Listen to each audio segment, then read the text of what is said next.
Now let's talk about perimeter, area, lateral area, total surface area, and volume.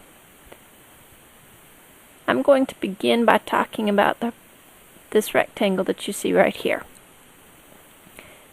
If you want to talk about the perimeter of the rectangle that you see here, then you want to talk about the distance around the outside.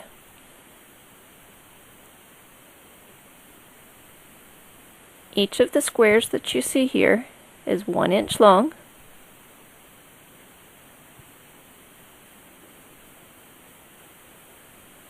And if you were an ant crawling around the outside of this rectangle, then you would find that you had traveled a total of 14 inches.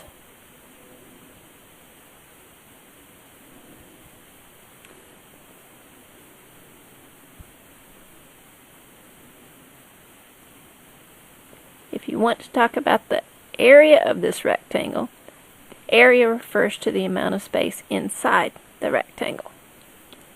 As I said earlier, the length of each of these sides is 1 inch, and the shape that you see here is a square. So that makes this shape represent 1 square inch of area.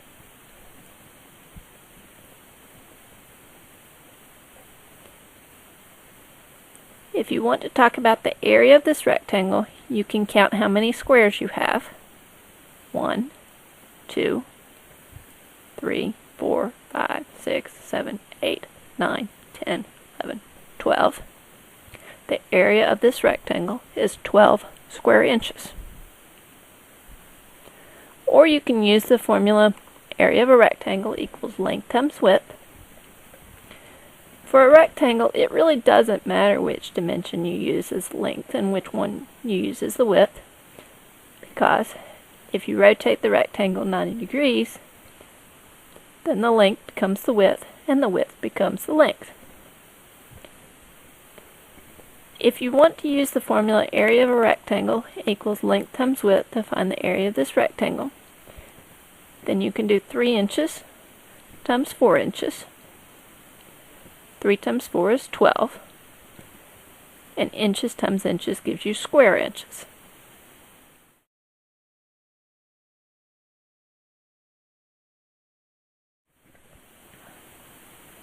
If I want to talk about the lateral area and the total surface area of this prism, first I need to find out which faces I want to call the bases and which faces are going to be the sides.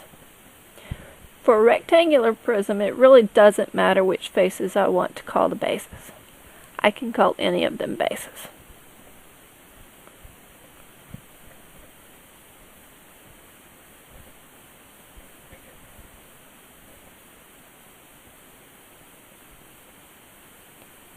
However, for a triangular prism such as this one, there are only 2 faces that I can call the bases. These 2 triangles here. These 2 triangles are the faces that are parallel to each other and identical. And then you can see that the other sides form 90-degree angles with those bases. Similarly, for a hexagonal prism such as this one, the only faces that I can use as the bases are the 2 hexagons that you see right here.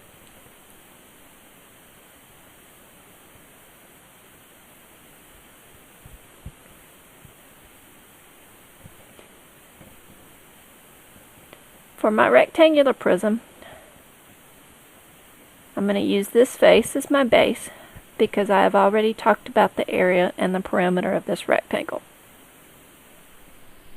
And that means that these sides will be the lateral faces. I can find the lateral area by adding the areas of all these faces together. The total area of all these faces is equal to 28 square inches.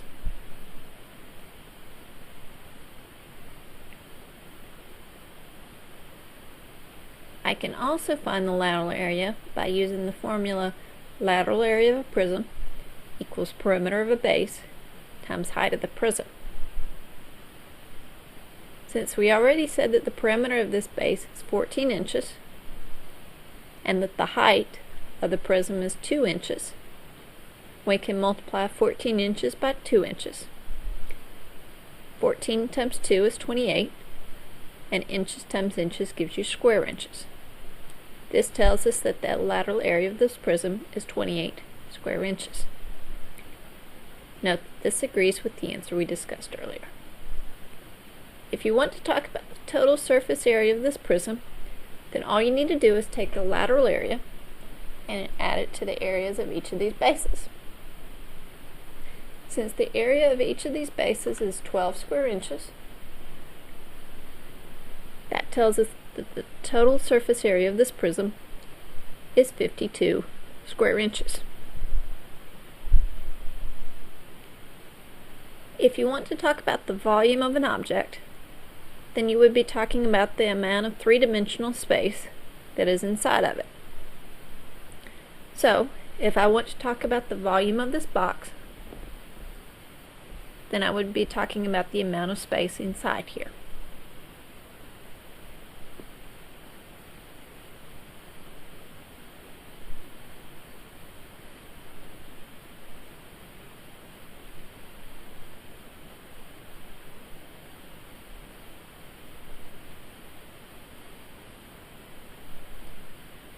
This is an example of 1 cubic inch. As we already talked about, each side has a length of 1 inch, and it's a cube. So this is an example of 1 cubic inch of volume.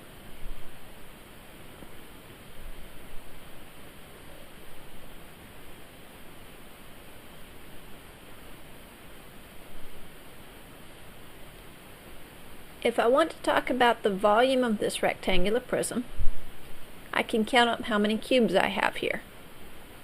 You will find out that I have 24 cubes here, and so the volume of this rectangular prism must equal 24 cubic inches. I can also find the volume of this prism by using the formula volume of a prism equals area of a base times height of the prism.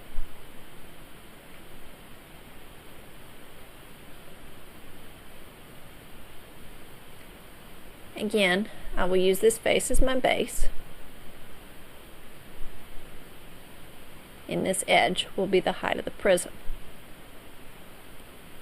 The area of our base is 12 square inches, and our height is 2 inches. 12 times 2 is 24. Square inches times inches, well, that's inches times inches times inches, or cubic inches.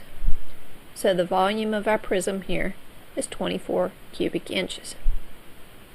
Note that this agrees with the answer we found earlier.